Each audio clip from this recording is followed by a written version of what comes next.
সমরেশ চৌধুরীর মাথা প্রচন্ড পরিমাণে ঘামছে। হাতের তর্জনী আঙুলটি একটি পুরনো গ্রামোফোনের দিকে ইশারা করে কিছু বলতে যাবেন, তার আগে এমন কিছু ঘটনা ঘটে গেল যেটা তার কল্পনার বাইরে।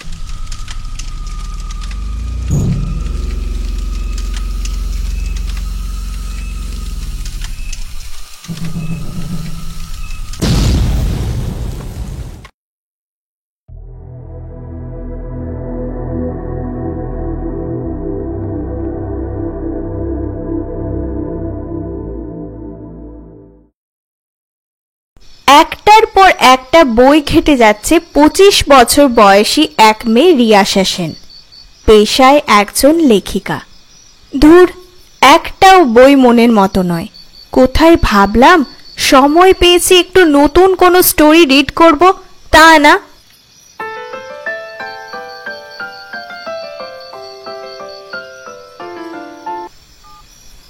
হ্যালো, এত রাতে ফোন করলি? কিছু দরকার ছিল? আর তর্স হইল না রে, তাই এখনই ফোনটা করলাম। আমি একটা ইন্টারেস্টিং সাবজেক্টের সন্ধান পেয়েছি, তবে সেটা বই না বলে ডায়েরি বলতে পারিস, কিন্তু ভীষণ রহস্যময়ী। আর রিসেন্ট কয়েকটা ডেড কেসও রয়েছে ডায়েরিটার বেস করে। তুই কি বলতে চাইছিস, এই ডায়েরিটা ভুতুড়ে? সেটা তো মনে হচ্ছে, কিন্তু তার থেকেও বেশি মনে হচ্ছে এই ডায়েরিতে লুকিয়ে রয়েছে অনেক রহস্য। সেটা জানতে পারলে একেবারে জমে যাবে। তোর কথা শুনে আমারও সেটাই মনে হচ্ছে, কিন্তু কারোর পার্সোনাল ডায়েরি পড়াটা কি ঠিক হবে? সেটা তুই ঠিকই বলেছিস, কিন্তু একজনকে রাজি করাতে পারলে ডায়েরিটা হয়তো আমরা পেলেও পেতে পারি। কাকে? মিস মেরিকে। তিনিই ওখানকার যাবতীয় জিনিস দেখাশোনা করেন। ঠিক আছে, তাহলে কাল সকালে ওখানে দেখা হচ্ছে। ওকে, গুড নাইট। এই কি রে বাবা, হঠাৎ করে কারেন্ট চলে গেল?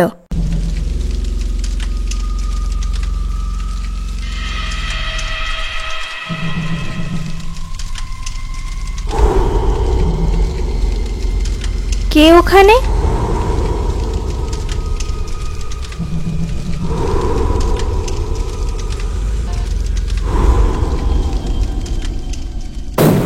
ধুর, রাত জেগে জেগে আমার মাথাটাই খারাপ হয়ে গেছে। সকালবেলায় রাস্তাঘাটে যানবাহনের আওয়াজে ঘুম ভাঙল গোটা শহরে। তুই শিওর তো এই সেই বাড়ি?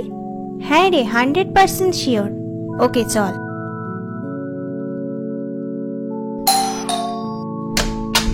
কাকে চাই? নমস্কার, আমি রিয়াশা সেন ও আমার বন্ধু অপর্ণা রায়। আমরা আপনার সাথেই দেখা করতে এসেছি। ডায়েরির ব্যাপারে তো? হ্যাঁ। দেখো, এর আগে তোমাদের মতো অনেকজন এই ডায়েরি পড়তে এসেছিল, কিন্তু কেউই পড়তে পারেনি, কারণ তারা ডায়েরিতে কোনো লেখাই দেখতে পায়নি। আর শারীরিকভাবে তারা অনেক জখমও হয়েছে, কেউ কেউ আবার মারাও গিয়েছে। দয়া করে নিজের সর্বনাশ এভাবে ডেকে এনো না তোমরা। ভালো চাও তো এখান থেকে চলে যাও। প্লিজ প্লিজ, আপনি দয়া করে একটু সাহায্য করুন। আপনিই পারেন একমাত্র আমাদের ওই ডায়েরিটা দিতে। অনেক কাকুতি মিনতি করার পর অবশেষে মিস মেরি রাজি হলো। ঠিক আছে, এসো আমার সাথে। আচ্ছা মিস মেরি, কবরস্থানের কাছে বাংলোতে আপনি একাই থাকেন, আপনার ভয় করে না? না, অভ্যেস হয়ে গেছে। আসলে অনেক বছর আগে থেকে স্যার আর রিহান বাবার সঙ্গে আমি এই বাংলোতে আছি, কিন্তু বাবার মৃত্যুর পর রিহান বাবা বিদেশ চলে যায়। রিহান? হ্যাঁ, সমরেশ চৌধুরীর একমাত্র ছেলে রিহান চৌধুরী। তোমরা দাঁড়াও, আমি আসছি। Thank you Miss Mary. তোমাদের আবারও বলছি, খুব সাবধানে। এই ডায়েরিটা কিন্তু মারাত্মক। আপনি চিন্তা করবেন না, আমরা সাবধানেই থাকব। এখন আসি। কথাটা বলে তারা চলে গেল। দেখতে দেখতে বেলা গড়িয়ে গেল। সন্ধ্যে 7টা নাগাদ তারা ডায়েরিটা নিয়ে বসলো পড়ার জন্য।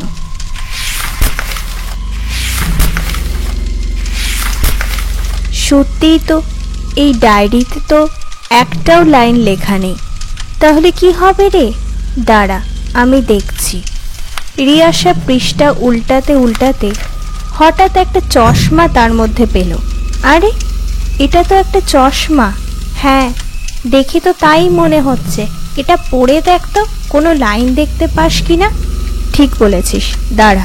সে চশমাটা পড়তেই লেখাগুলো ধীরে ধীরে স্পষ্ট হতে লাগলো, আর একটা পারফিউমের মতো মিষ্টি সুগন্ধ ভেসে উঠল চারিদিকে। এই রিয়াসা, একটা স্মেল পাচ্ছিস? হ্যাঁ, আমিও তো পাচ্ছি। কি সুন্দর গন্ধ রে। তারা পড়তে শুরু করলো। লেখাগুলো যেন অনেক কিছু বিবৃত করছে। বোন, মা, আমি জানি তোমাদের কখনো ফিরে পাবো না, তাও কেমন অস্থির লাগছে আজ। কেন মনে হচ্ছে সবটা জেনে বুঝে করা হয়েছে? সত্যিটা জানার আগ্রহ আজ মনের মধ্যে অনেকটাই বেড়ে গেছে।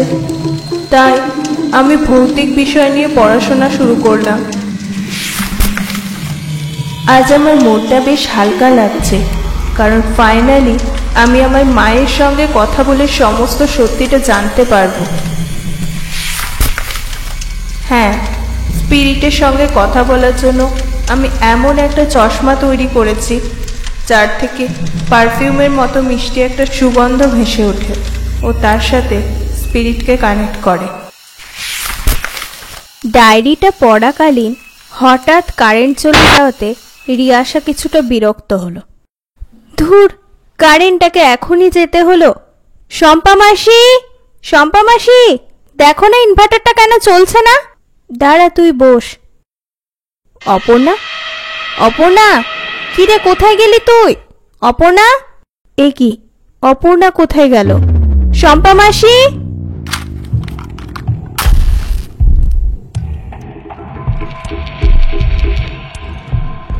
কে কে ওখানে?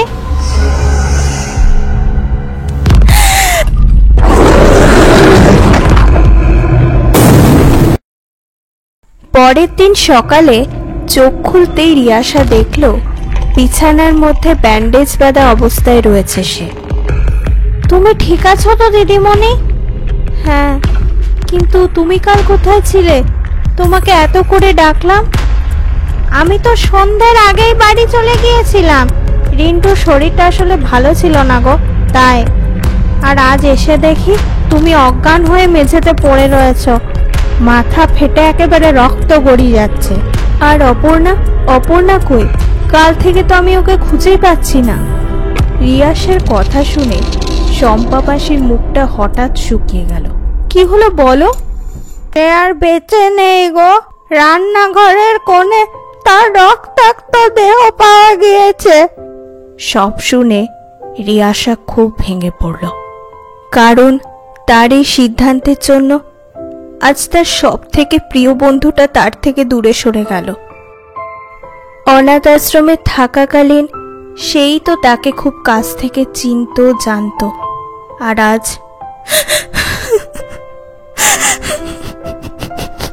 তুমি কেঁদো না দিদিমণি। দেখলে তো, আমি তোমাদের বারণ করেছিলাম ঝুঁকি নিতে, কিন্তু তাও তোমরা নিলে। এবার সে তোমাকেও শেষ করে দেবে, তাই এখন তুমি আমার সাথে যাবে। হ্যাঁ দিদিমণি, আমিও তো কাজের শেষে বাড়ি চলে যাই। তুমি এই অসুস্থ শরীরে একা থাকবে কি করে? তার থেকে ভালো তুমি উনার সঙ্গে যাও। রিয়াসা কি বলবে কিচ্ছু ভেবে পাচ্ছিল না, তাই সে চুপচাপ মিস মেরির সাথে সেই বাংলোয় চলে যায়। আচ্ছা, আপনাকে একটা প্রশ্ন জিজ্ঞেস করব? হ্যাঁ, বলো। ওই ডায়েরির মধ্যে যে মেয়েটার কাহিনী লেখা রয়েছে তার নাম কি? ওর নাম পু। তুমি এখন বিশ্রাম করো, আমি আসছি। মিস মেরি, শুনুন শুনুন। মিস মেরি কি বলতে বলতে আটকে গেলেন। সত্যি কিছুই মাথায় ঢুকছে না, সব যেন তালগোল পাকি যাচ্ছে। না, এর একটাই উপায় আছে, ওই ডায়েরির বাকি অংশটুকু আমাকে পড়তেই হবে। এই বলে সে আবার ডায়েরিটা খুলল। আজ আমি সমস্ত সত্যি জানতে পেরে গেছি, কেন আমাদের মা মারা গিয়েছিল। তুই জানিস আমাদের ম্যানেজার সমরেশ চৌধুরী সম্পত্তির লোভে আমাদের মাকে মেরে ফেলেছে। তাই তোকে সেফ রাখার জন্য অনেক কষ্ট হওয়া সত্ত্বেও মা তোকে একটা অনাথ আশ্রমে রেখে দেয়। কিন্তু আমরা তোকে খুব ভালোবাসি বোন, আমার ছোট্ট বোন রিয়াসা। তার মানে এ আর কেউ নয়, আমার বড়দি পূর্বাশা। চোখ থেকে অনবরত জল পড়ে যাচ্ছে বোন, নিজেকে কিছুতেই আর আটকাতে পারছি না। তুই যেখানেই থাকিস ভালো থাকিস। ওই দুষ্টু লোকটাকে বিশ্বাস নেই, যে কোনো সময় হয়তো আমাকেও মেরে ফেলতে পারে। তুই ভালো থাকিস বোন। ডায়েরিটা পড়ে নিজেকে আর সামলে রাখতে পারল না রিয়াসা।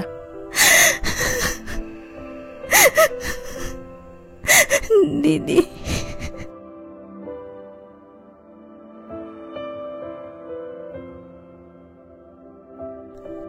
তুমিই তার মানে পূর্বাশার বোন রিয়াসা? হ্যাঁ, আমি সেই রিয়াসা। আসলে সেদিনই স্যার মানে সমরেশ চৌধুরী রিয়াসাকে ছাদ থেকে ফেলে দেয়, ফলে সে মারা যায়। কিন্তু পূর্বাশার অতৃপ্ত আত্মার প্রতিশোধের আগুনে দগ্ধ হয়ে যায় সমরেশ চৌধুরী। কিন্তু মরে গেলেও তার আত্মা শান্তি পায় না। তাহলে এর কোনো উপায় নেই মিস মেরি? হ্যাঁ আছে, এসো আমার সাথে। রিয়াসাকে মিস মেরি একটা নদীর ধারে নিয়ে গেল। এবারে এই ডায়েরিটার এই চশমাটা ওই নদীর জলে ফেলে দাও। মিস মেরির কথা শুনে রিয়াসা যে এগোতে যাবে, হঠাৎ কেউ যেন তার পা হিড় হিড় করে ধরে টানতে লাগলো। কি করছেন মিস মেরি? ছাড়ুন, ছাড়ুন আমাকে, ছাড়ুন। এ কি আপনি?